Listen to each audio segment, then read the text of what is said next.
When the Pentagon confirmed it, the room fell silent, and the country exploded. The words flashed across every screen in America. U.S. approves Qatar Air Force facility in Idaho. For a moment, disbelief was the only response. Then, like a wave breaking against steel, the outrage began. Anchors shouted over each other on live television, each one trying to sound more shocked than the last. Commentators reached for their earpieces, their voices quivering between confusion and fury. On social media, hashtags formed faster than explanations. Idaho base, foreign jets, who approved this? In living rooms from Boise to Brooklyn, the question echoed in 100 accents. Why Idaho? Parents stared at maps, searching for answers that didn't exist. Veterans clenched their jaws, remembering the sound of engines they once saluted. A retired pilot posted, "We used to train allies overseas. Now they'll train here, on our soil." The post hit 1 million views in an hour. Cable news turned the announcement into a spectacle of alarm. Split screens filled with senators demanding answers, retired generals offering context, and pundits spinning it into a political firestorm. To some, it was a symbol of progress, partnership in a new global age. To others, it was a breach of the nation's soul. Outside a diner in Twin Falls, an old veteran raised his hand toward the open sky. "We fought to keep this flag ours," he muttered. "Not to rent it out." His words, caught by a passing reporter, spread across the internet like a spark through dry brush. By nightfall, the story had outgrown the facts. Rumors twisted into conspiracies, and clarity drowned under emotion. People weren't just asking what happened, they were asking what it meant. Was this diplomacy or surrender? Cooperation or compromise? And through the noise, one question pulsed beneath every headline. Who decided this? Because somewhere behind the polished podiums and confident statements, the real story wasn't being told. The decision had been months in the making, sealed in back rooms, whispered in corridors, layered in promises the public would never see. But few understood how deep this decision truly went, or who was really pulling the strings. 72 hours before the announcement, Washington was humming with whispers. The city's heartbeat, the low murmur of aides, the shuffle of papers, the coded texts sent from unmarked phones, seemed slightly off rhythm, like something enormous was about to break. In the corridors of the Pentagon, a handful of defense staffers passed each other, knowing glances, but said nothing. The term floating in private emails was deliberately vague. Strategic Partnership Initiative. Reporters caught the scent first. Anonymous briefings hinted at a Middle East cooperation announcement, and every newsroom in D.C. went on alert. CNN speculated it could involve oil shipments. Politico guessed weapons sales. None dared to imagine that the coordinates of the deal would point not eastward across oceans, but inland, to the mountains of Idaho. In the marble offices where the deal was forged, the tension was invisible but thick. Qatar's diplomats moved like chess players who had already seen the board's endgame. They arrived with calm smiles, soft voices, and an undeniable confidence. They knew their value, especially after Afghanistan. When the last American troops had left Kabul, it was Doha that opened its runways, Doha that hosted the peace talks, Doha that positioned itself as the indispensable bridge between Washington and the Arab world. In the quiet aftermath, as the U.S. scrambled to rebuild credibility, Qatar saw its opening.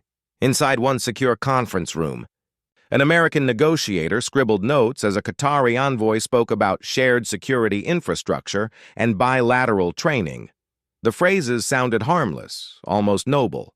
But beneath them was leverage. Qatar didn't need America's approval, it needed its soil. The facility wasn't just about jets, it was about legitimacy, prestige, and permanence. It would anchor Qatar's influence not in the Gulf, but in the heart of the United States. Meanwhile, the American side was stretched thin. Alliances were fraying in Europe, Asia demanded more resources, and voters were tired of endless wars. The promise of shared costs and modernized training bases sounded like relief. Every word of the draft agreement glittered with opportunity and blurred the risks. By that night, a classified memo circulated across 3 departments. Final approval pending White House confirmation. Announcement scheduled for Friday. It was signed off without a single public debate. Yet even inside the administration, not everyone was at ease. A young intelligence analyst, anonymous, junior, idealistic, typed a message to a colleague. Why Idaho? Why now? No one answered. The email was flagged, buried, and forgotten. Outside government walls, a few sharp observers began to connect dots. A lobbyist noticed an unusual spike in Gulf-linked funding for local infrastructure near Mountain Home Air Force Base.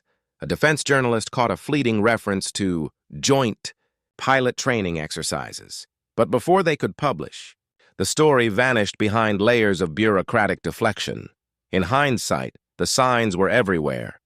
But in those tense 72 hours, the Capitol was too consumed by its own inertia to see the full picture. Diplomats toasted what they called a new era of cooperation. Generals murmured about modernization.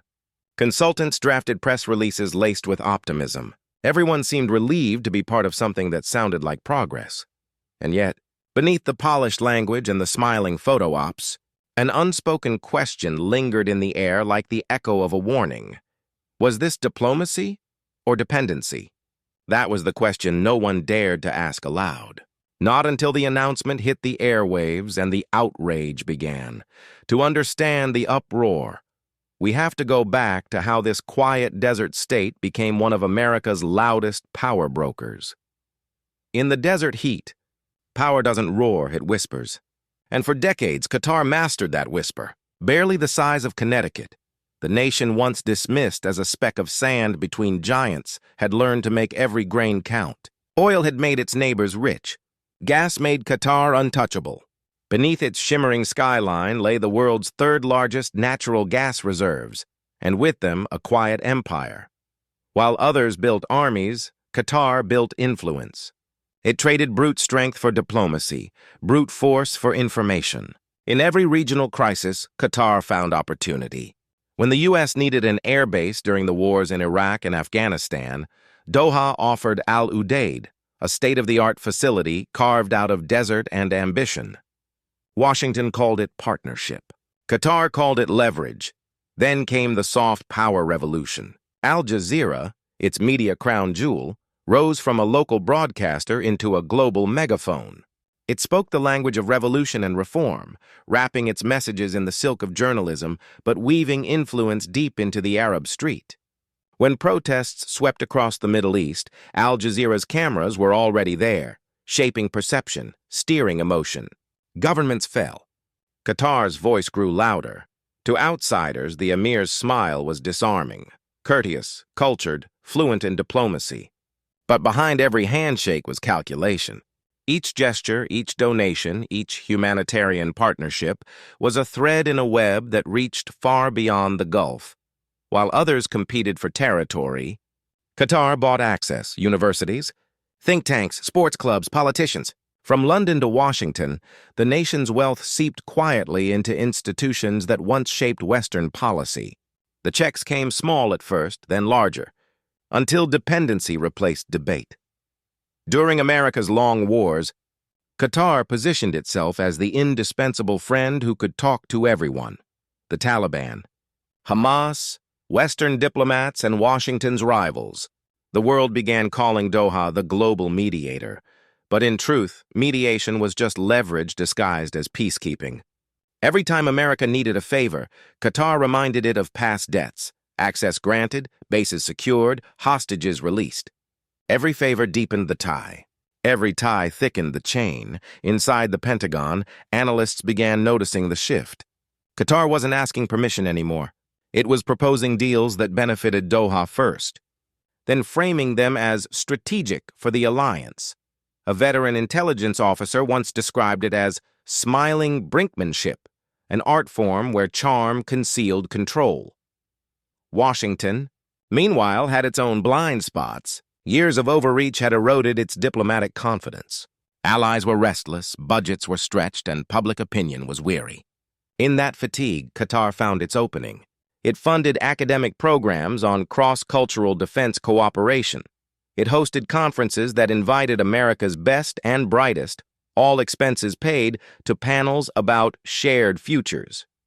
And slowly, subtly, it rewrote the vocabulary of partnership. By the late 2010s, U.S. officials visiting Doha spoke not as patrons but as peers. Deals were inked behind closed doors. Investment funds in Silicon Valley, real estate in New York, contracts with defense suppliers. Each move tied American prosperity a little closer to Qatari capital. And when the U.S. stumbled during Afghanistan's withdrawal, it was Qatar that stepped in, evacuating civilians and earning praise on global television. For Washington, it was salvation. For Doha, it was the checkmate it had been building toward all along. Behind that polished diplomacy was a certain regal arrogance, the quiet satisfaction of a small nation teaching empires how to kneel politely. While American politicians debated budget ceilings and border walls, Qatar was buying the skies above them. The Idaho deal wasn't an accident. It was the culmination, a statement that said, "We are no longer your guest. We are your partner." To the world, it looked like progress. Cultural exchange, defense cooperation, mutual respect. But beneath the press releases lay something colder. Dependency dressed as friendship, sovereignty traded for convenience. Each time an American general smiled beside a Qatari official, the balance tipped just a little more. And yet, Doha's genius was its restraint. It never bragged, never threatened, never raised its voice. Power was more intoxicating when everyone else mistook it for generosity. The emir would say, "We are friends of America," and Washington would nod, too distracted to notice the subtext. Friends who no longer need your permission. By the time the Idaho facility entered the conversation, the ground had already shifted. America didn't even realize it was negotiating from weakness. The handshake had already happened years earlier, in rooms scented with oude and ambition. But across the ocean, one voice inside America's defense community refused to stay silent. He'd spent his entire life believing that loyalty meant silence.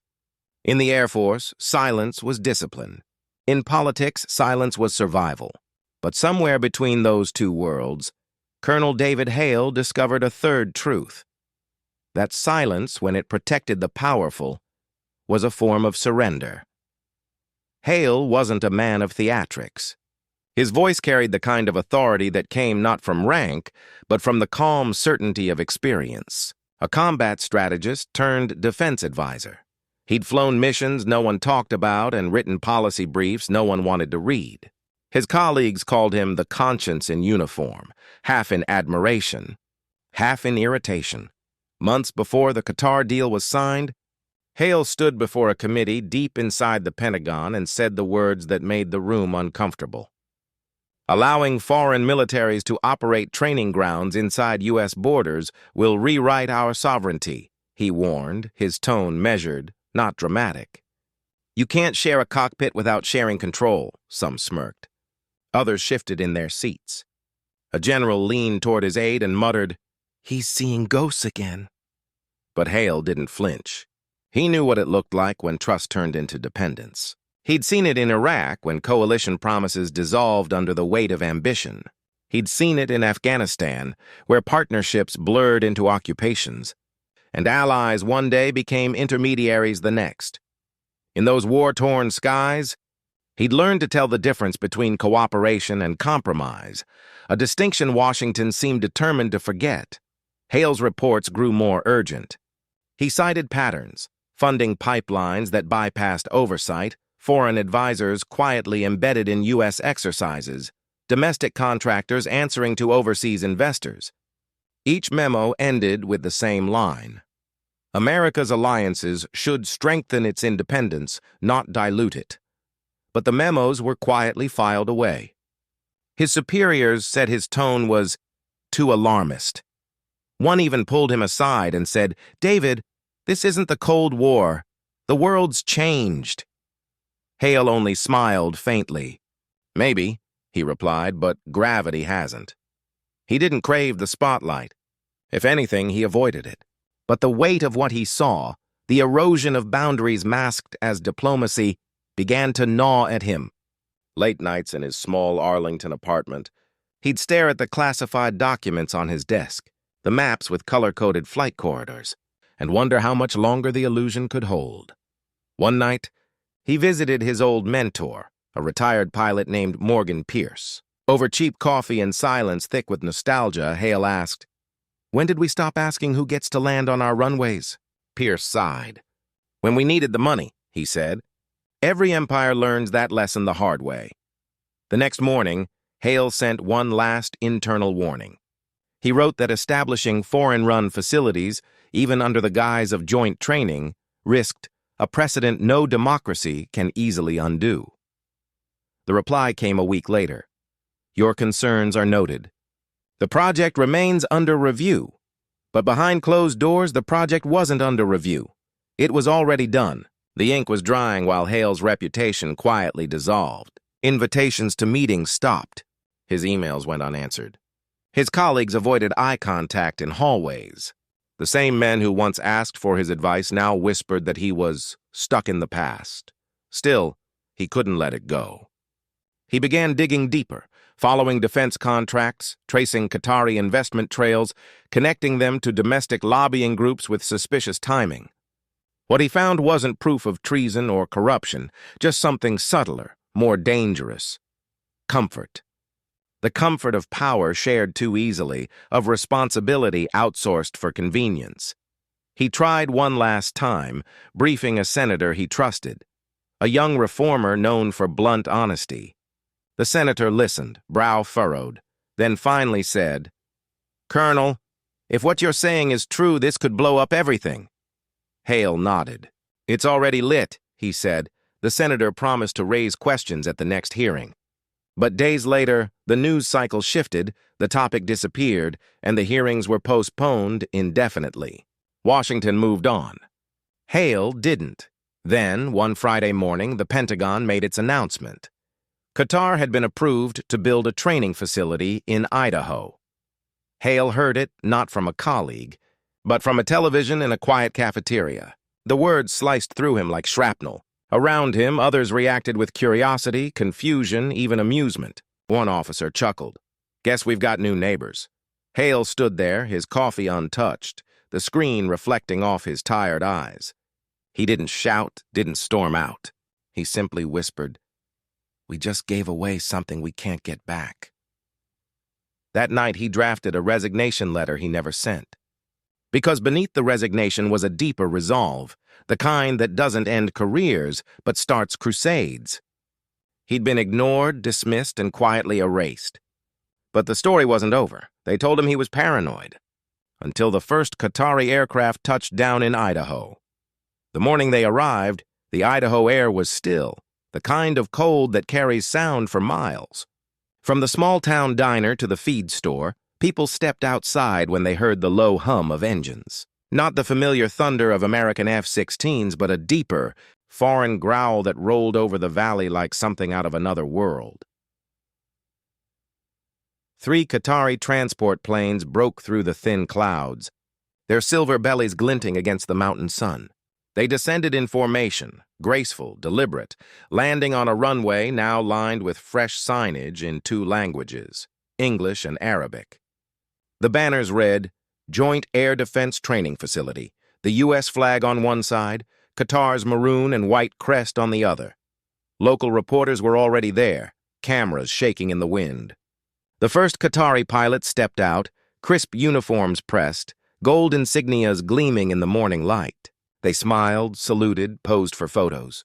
Behind them, American officers waited awkwardly, half hosts, half strangers in their own land. In the nearby town of Mountain Home, confusion spread faster than pride. "You're telling me foreign troops are setting up shop here?" an old mechanic asked as he watched the footage replay on a bar TV. "That's not partnership. That's permanent."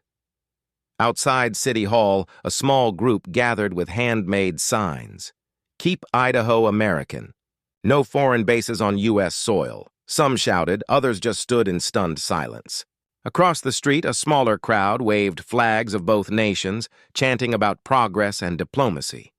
It wasn't anger versus support. It was identity versus uncertainty. By afternoon, the story had gone national. Cable hosts dissected it from every angle. "Is America for sale?" one commentator asked.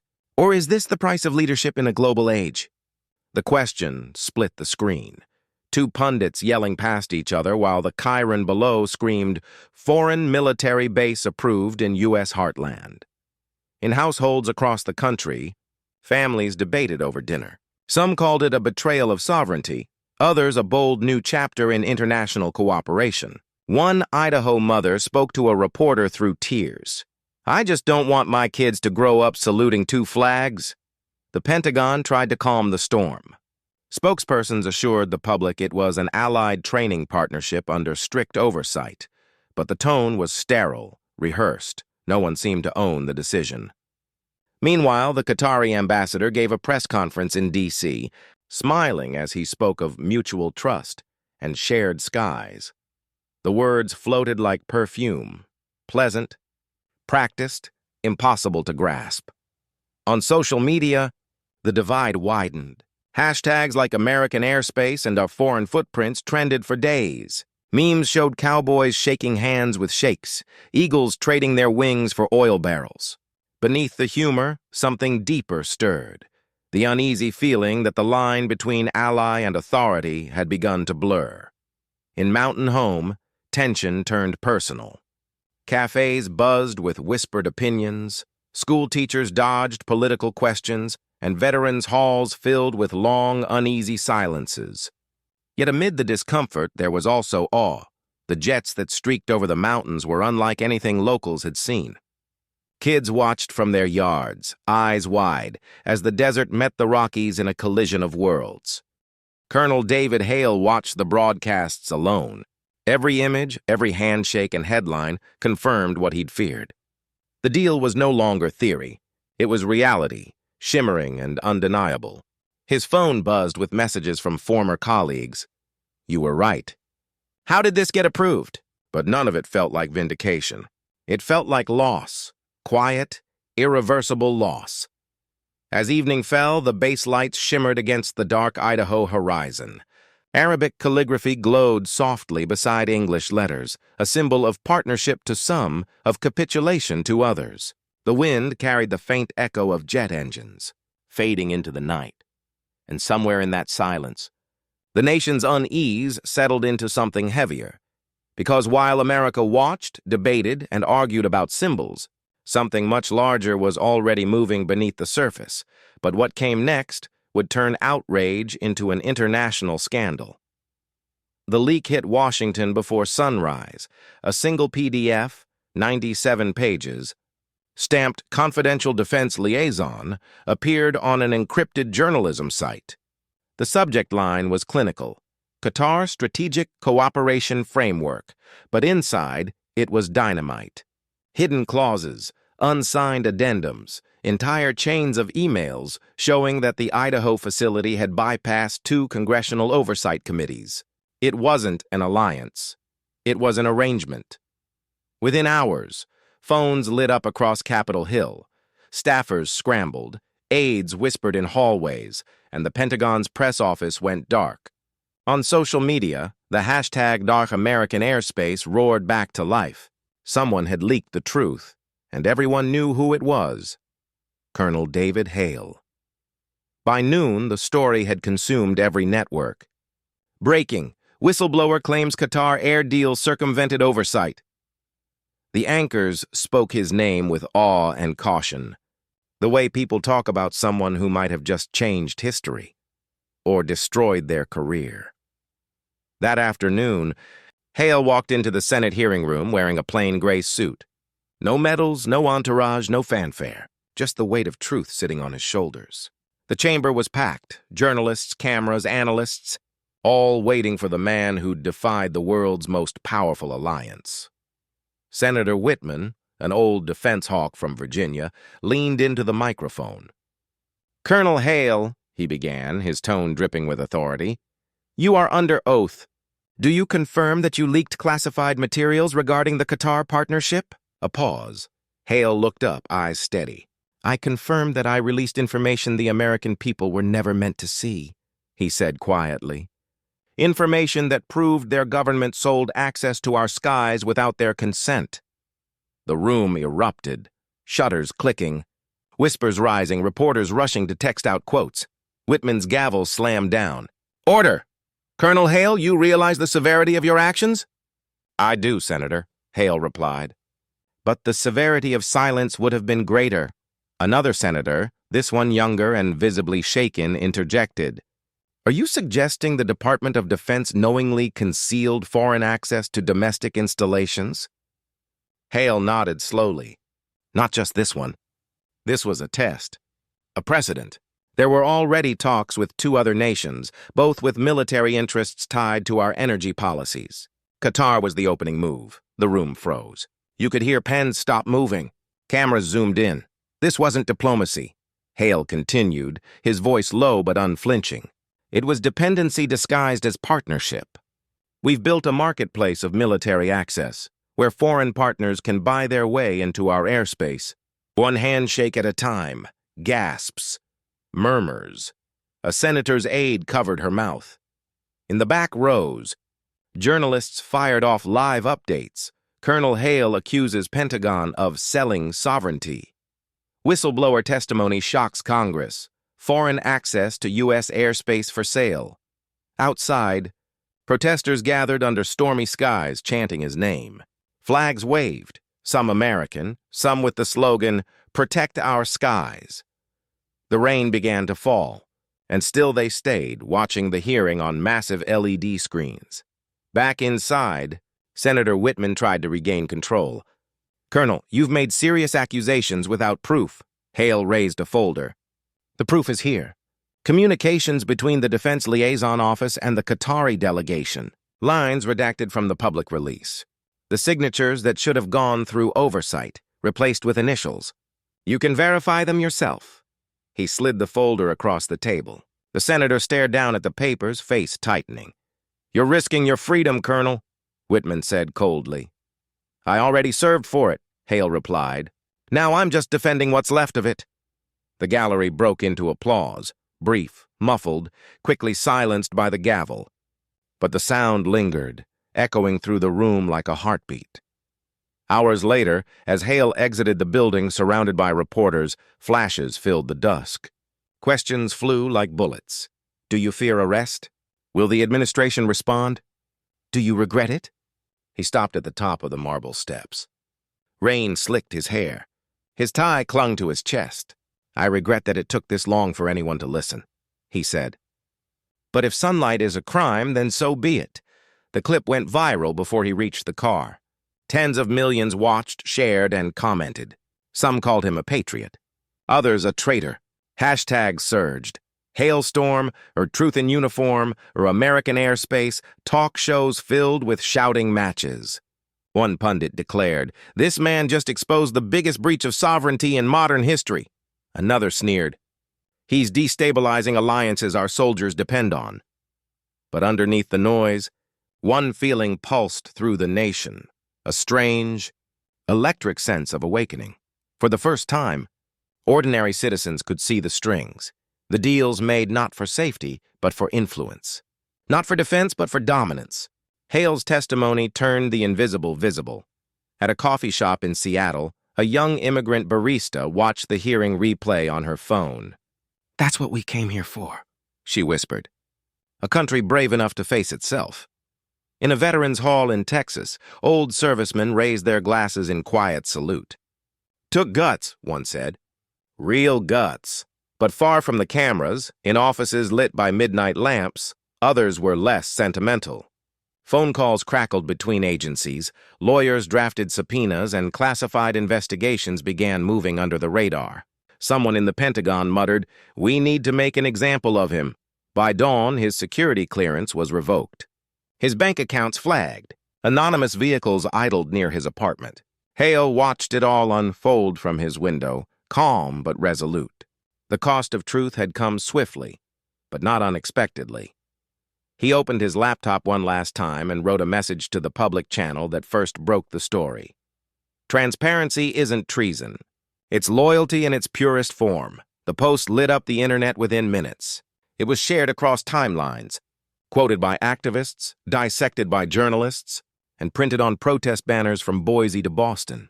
And as dawn broke over Washington, the Capitol itself seemed to hold its breath, a monument caught between shame and pride.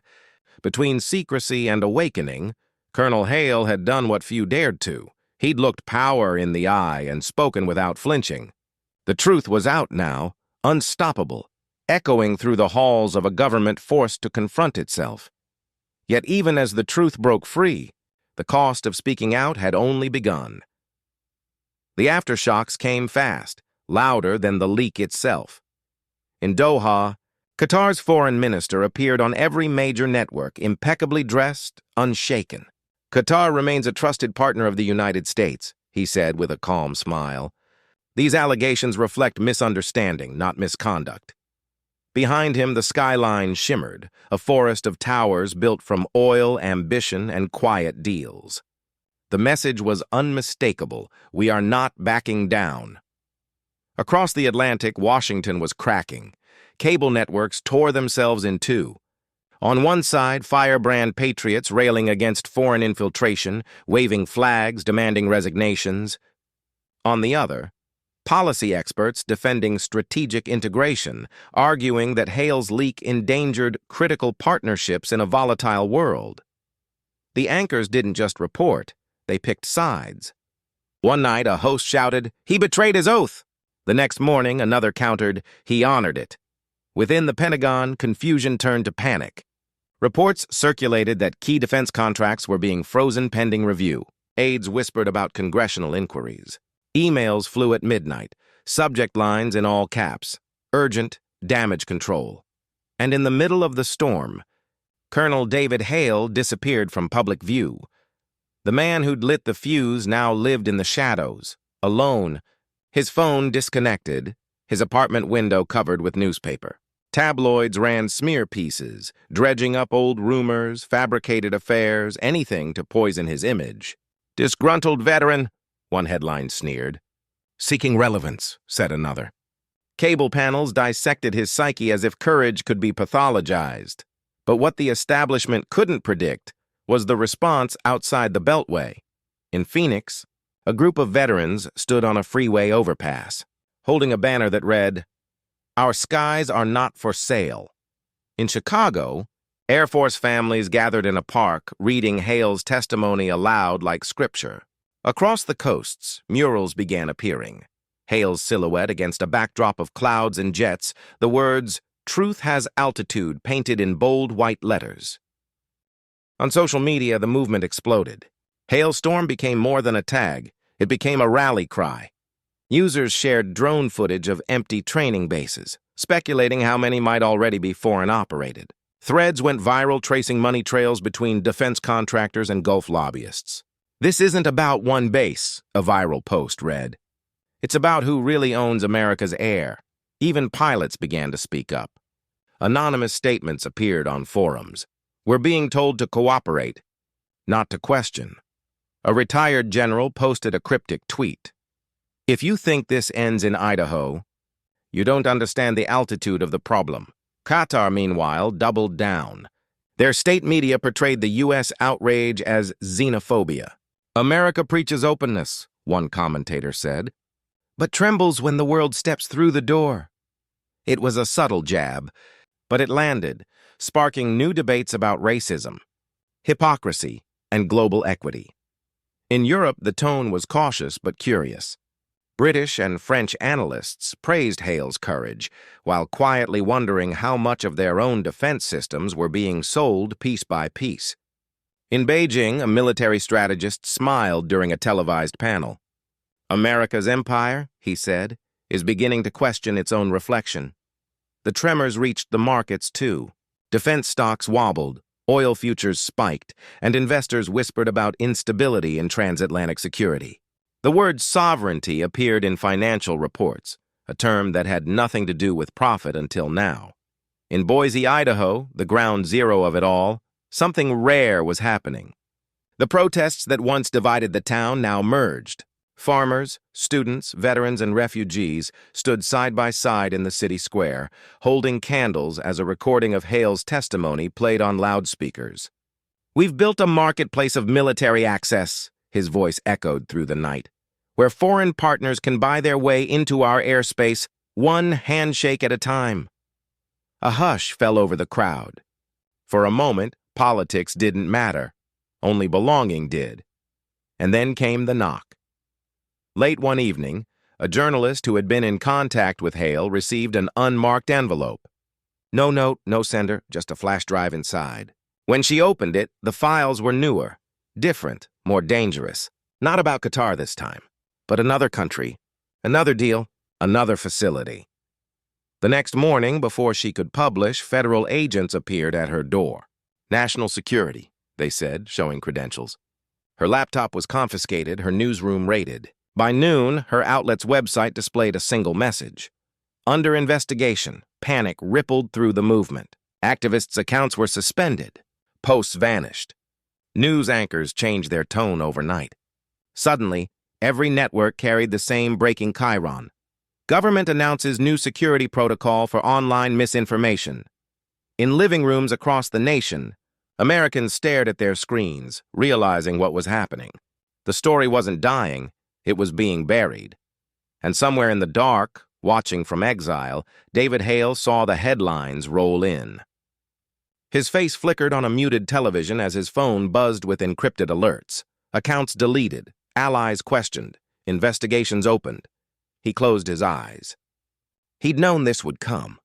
But even he hadn't expected how fast the machine would turn, because truth, once unleashed, can't be unlearned, only suppressed.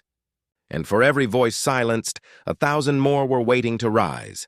Still, as the sun rose over the quiet, Idaho horizon, over that airbase now surrounded by fences and secrecy, a new storm was already gathering. And just when the movement seemed unstoppable, the government made its next move.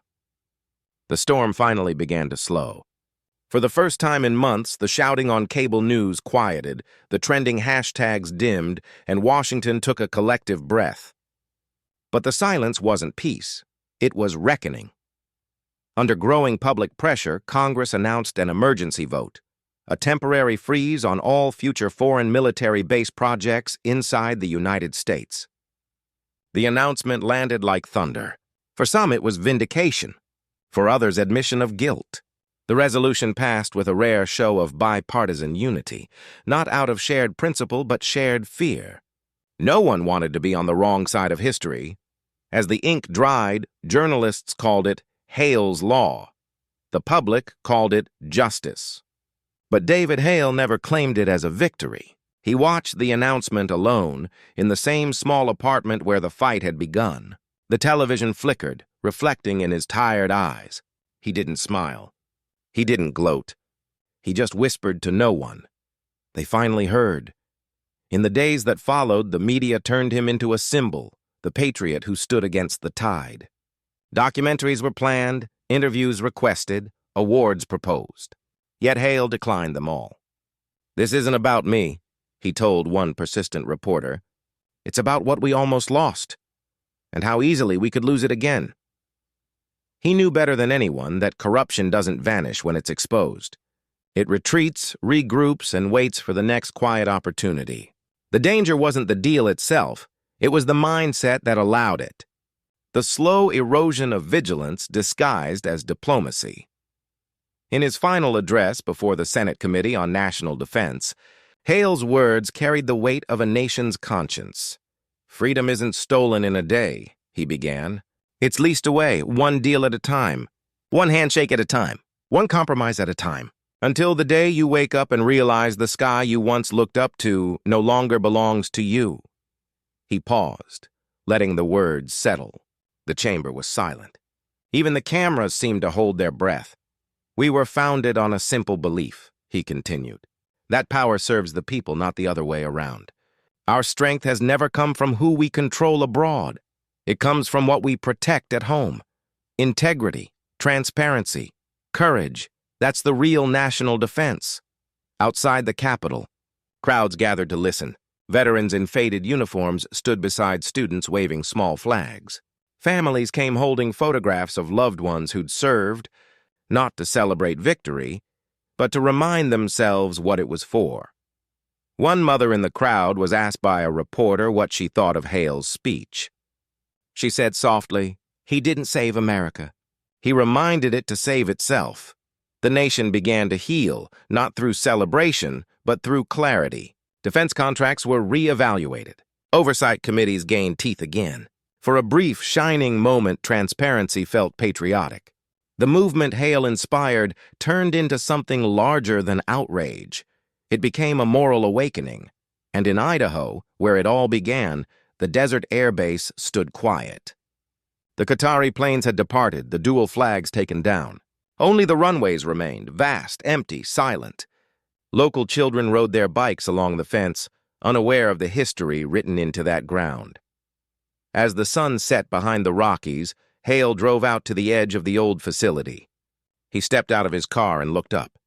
The sky stretched endless and unclaimed above him, blue, open, defiant.